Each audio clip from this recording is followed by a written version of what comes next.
कोल्हापुरातील हॉटेल व्यवसायाची 1918 पासून असलेली परंपरा आनंदी गोपाळ स्नॅक सेंटर, कोल्हापुरी चटकदार मिसळ आणि कोल्हापुरी वडा मिळण्याचे एकमेव ठिकाण आनंदी गोपाळ स्नॅक सेंटर।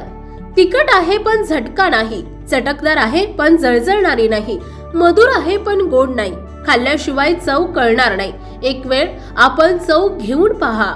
मिळण्याचे ठिकाण श्रीनाथ मच्छी ढाबा, वीर धरणावरील सर्वात जुना ढाबा, तोंडल, तालुका खंडाळा, जिल्हा सातारा। वीर धरणावर। मोबाईल नंबर 9960885771 आणि 9767164161।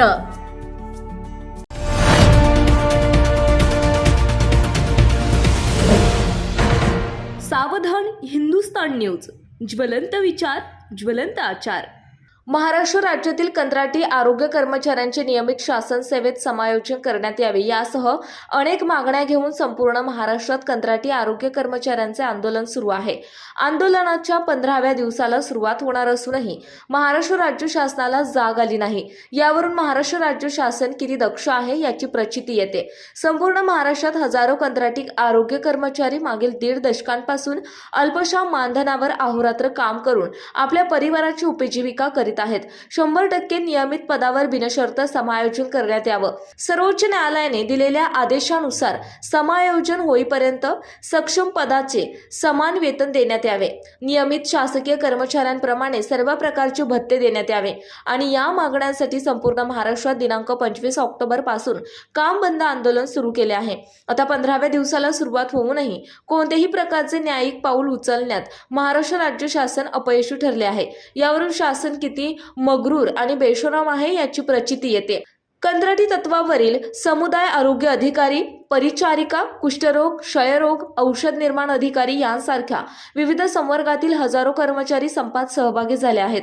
आरोग्य वर्धिनी केंद्राचे कामकाज जवळपास ठप्प झाले आहे। प्राथमिक आरोग्य उपकेंद्राच्या ठिकाणी होणाऱ्या प्रसूती पश्चात लसीकरण पोर्टलमध्ये भरावयाची महत्त्वाची माहिती ठप्प झाली आहे। आतापर्यंत झालेल्या आरोग्यमंत्र्यांनी आणि अनेक राजकीय पक्षाच्या आमदार, खासदार, आजी-माजी मंत्र्यांनी समायोजन करण्यात येणार असल्याचे केवळ आश्वासन दिले आहे, परंतु मागील अनेक वर्षांपासून राजकारण्यांना आणि आयुक्त कार्यालयातील अधिकाऱ्यांना यश आले नाही। 8 नोव्हेंबर रोजी मुंबई येथे झालेल्या बैठकीत तसेच 31 ऑक्टोबर रोजी सार्वजनिक आरोग्य आणि कुटुंब कल्याण मंत्री यांनी समायोजनाबाबत घेतलेल्या बैठकीत झालेल्या चर्चेतही शासनाने योग्य निर्णय घेतला नाही। 100% समायोजन करण्यात यावं असा निर्णय शासन घेऊ शकलं नाही, तर सरळ सेवेने 70% आणि उर्वरित 30% पदावर राष्ट्रीय आरोग्य अभियानाअंतर्गत 10 वर्ष किंवा त्यापेक्षा सलग अधिक सेवा झालेल्या तांत्रिक आणि अतांत्रिक कर्मचाऱ्यांचे समायोजन करण्यासाठी वयाची अट शिथिल करणे आणि आरोग्य विभागातील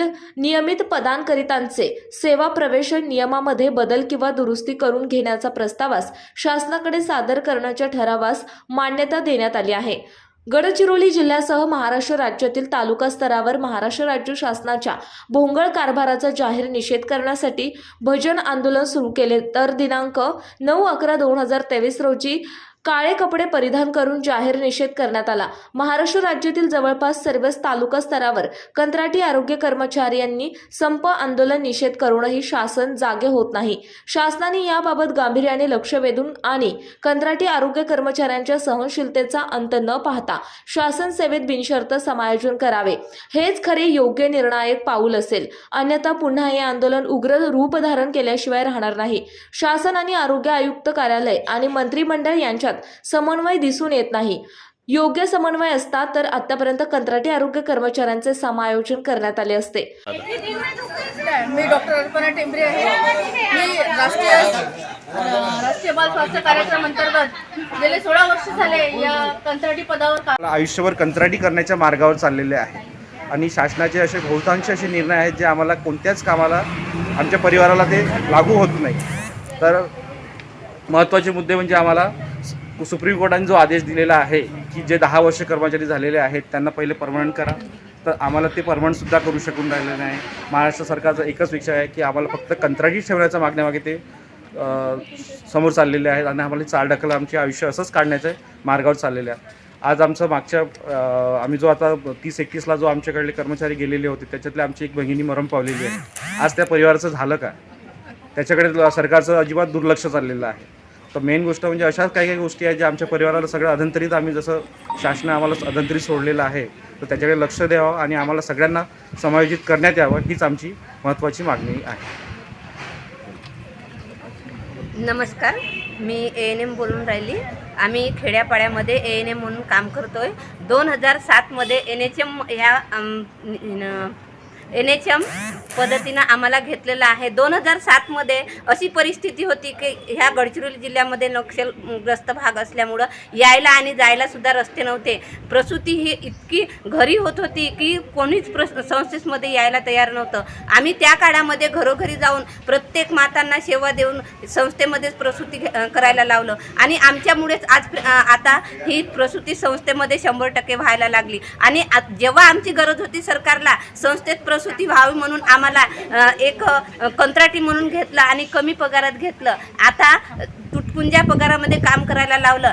सरकारला आता आमची गरज नाही म्हणून 17-18 वर्ष झाले आम्हाला नोकरी करत असताना तरीसुद्धा सरकार आम्हाला समायोजन करून घेत नाही.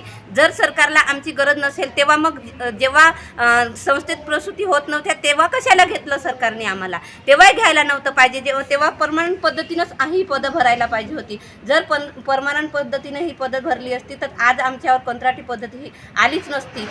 सरकार इतका खराब आहे की सरकारने आमच्यावर अन्याय केलेला आहे. 18 वर्ष कोरोना काळामध्ये एवढा काम केलं. एकच मागणी आमची आहे की आम्हाला समायोजन करून घ्यावं आणि आमच्या मुलाबाळांचं आणि सर्वांचं कसं भविष्य होईल म्हणून आम्हाला काळजी लागलेली आहे. आमच्या कुटुंबाचा पूर्ण शोषण केलेलं आहे आणि आज आमच्या मुलांनी शिक्षण घ्यावं की आम्ही आपल्या कुटुंबाला करावं. एवढ्याशा तुटपुंज्या पगारामध्ये आमचा निभेकाळा होऊन राहिलेला नाही आहे. तरीसुद्धा सरकारला अजूनपर्यंत जाग नाही आलेली नाही. एवढीच आमची विनंती आहे की आम्हाला समायोजन करून घ्यावं. प्रतिनिधी चक्रधर मेश्राम, नागपूर. आपल्या भागातील महत्त्वाच्या बातम्या पाहण्यासाठी आजच आमच्या सावधान हिंदुस्तान न्यूज चॅनलला सबस्क्राईब करा आणि बेल आयकॉन प्रेस करा.